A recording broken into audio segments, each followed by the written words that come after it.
সামাজিক যোগাযোগ মাধ্যমে এক নারীর সঙ্গে অশ্লীল ও আপত্তিকর ভিডিও ক্লিপ ছড়িয়ে পড়ার পর এবার প্রশাসনিক শাস্তির মুখে পড়লেন সরকারের এক উচ্চপদস্থ কর্মকর্তা। পরনারীর সঙ্গে অনৈতিক কর্মকাণ্ডে জড়িয়ে পড়ার ভিডিও ভাইরাল হতেই বাংলাদেশ অভ্যন্তরীণ নৌ পরিবহন কর্তৃপক্ষ বা BIWT এর বন্দর ও পরিবহন বিভাগের পরিচালক AKM আরিফ উদ্দিনকে, যিনি আরিফ হাসনাত নামেও পরিচিত, চাকরি থেকে সাময়িকভাবে বরখাস্ত করা হয়েছে। গতকাল BIWর জারি করা এক জরুরি দপ্তর আদেশে এই চাঞ্চল্যকর সিদ্ধান্তের কথা জানানো হয়, যা নিয়ে এখন সারা দেশে চলছে তোলপাড়। কিন্তু কি ঘটেছিল সেই রাতে, আর কিভাবে সামনে এলো এই প্রভাবশালী কর্মকর্তার অন্ধকার দিক? জানা যায়, সম্প্রতি এক নারীর সঙ্গে আপত্তিকর ও অনৈতিক অবস্থায় এই পরিচালককে হাতে নাতে ধরে ফেলেন স্থানীয় এলাকাবাসী। সেই সময় উপস্থিত জনতার ক্ষোভের মুখে পড়েন তিনি এবং পুরো দৃশ্যটি মোবাইল ক্যামেরায় বন্দী করা হয়। অভিযোগ রয়েছে, পরবর্তীতে কেলেঙ্কারির এই ঘটনাটি ধামাচাপা দিতে মোটা অঙ্কের টাকার লেনদেন করা হয় এবং স্থানীয়ভাবে বিষয়টি চেপে যাওয়া হয়। তবে পাপ যে চাপা থাকে না, তা আবারও প্রমাণিত হলো।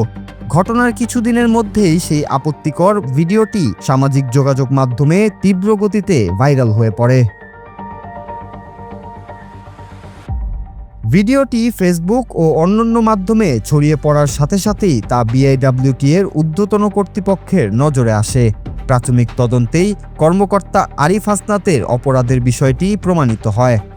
BIWT এর জারি করা আদেশে স্পষ্ট বলা হয়েছে, তার বিরুদ্ধে নারী কেলেঙ্কারি, দুর্নীতি ও অসদাচরণের এই ভিডিও প্রকাশের ফলে সরকারি প্রতিষ্ঠানের ভাবমূর্তি চরমভাবে ক্ষুণ্ণ হয়েছে।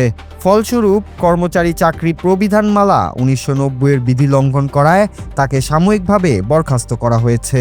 বরখাস্তের এই সময় তিনি নিয়ম অনুযায়ী কেবল খোরাকি ভাতা পাবেন।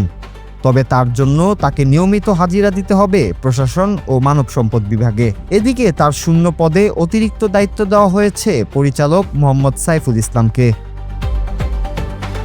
ক্ষমতা ও পদের অপব্যবহার করে নৈতিকতা বিসর্জন দিলে যে পার পাওয়া যায় না, এই ঘটনা তারই এক জ্বলন্ত প্রমাণ। ডিজিটাল এই যুগে অন্যায় করে পার পাওয়ার কোনো সুযোগ নেই, তা এই প্রভাবশালী কর্মকর্তার পরিণতি দেখেই স্পষ্ট। সরকারি উচ্চপদে থেকে এমন কুরুচিপূর্ণ ও অনৈতিক কর্মকাণ্ডে জড়িয়ে পড়ার এই ঘটনাকে নিয়ে নেটিজেনরাও নিন্দা প্রকাশ করছেন। Noor Raju, Bangla TV, news desk.